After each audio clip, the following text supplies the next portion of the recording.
Okay, so today we'll be talking about concavity and the second derivative test. And the second derivative test will actually tell us some stories about the concavity. It's not going to tell us about the actual increasing or decreasing of the function, it's just going to tell us about the concavity. Okay, so if we actually draw out the picture,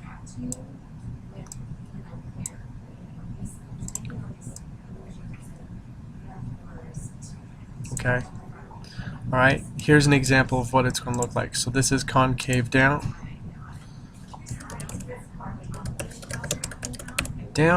and this one right here is concave up. Okay, so since this is concave up and this is concave down, it will tell you a little bit something about the actual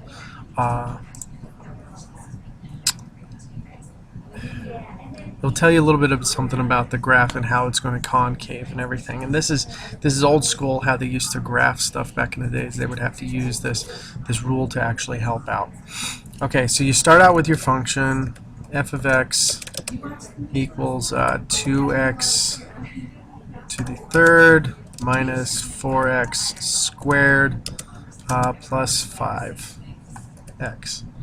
Okay, so the first thing we do is we do our derivative as usual. So boom, boom, boom. There we go. Okay, so we do our derivative and we get 6x squared minus 8x plus 5. Okay, so that's our first one.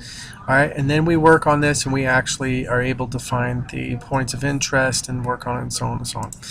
That's not as important right now because what we want to do is we want to find the second derivative. Okay, and what we're going to do is we're going to get 12x, alright, minus 8 on this one. Okay, and when we plug in, well, first off, we're going to see what interval we're dealing with. So we have to set it equal to 0, so the critical points for the second derivative. 12x minus 8. Okay, we add 8 to both sides. 8 equals 12x. And then we divide by 12.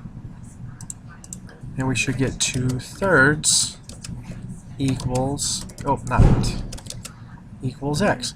Okay, so what we're going to do is look on the interval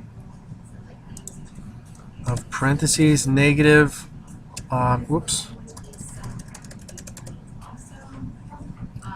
2, 3, 6, from negative infinity, comma, up to 2/3. Okay, that's going to be one interval, and then the other interval is going to be 2/3, comma, infinity. Okay, so what we're going to do is plug a number into here, into this function right here.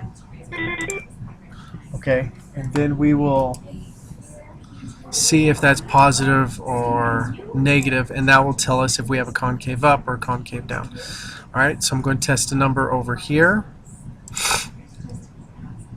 on this side, and I'm going to let's test 0, just for the heck of it. So we test 0, and we get 0 minus 8, which is equal to negative 8. Okay, so this side is going to be concave down. Okay, and then over here, let's test 1. Okay, so we get 12 minus 8 equals 4. Okay, and this one's going to be concave up. Okay, and this will also tell you the point at which it goes to. So from negative infinity to 2/3, it's concave down, and from 2/3 to infinity, it's concave up. Really kind of some cool stuff to work with. Okay, all right, that's it for concavity and the second derivative test and the application thereof.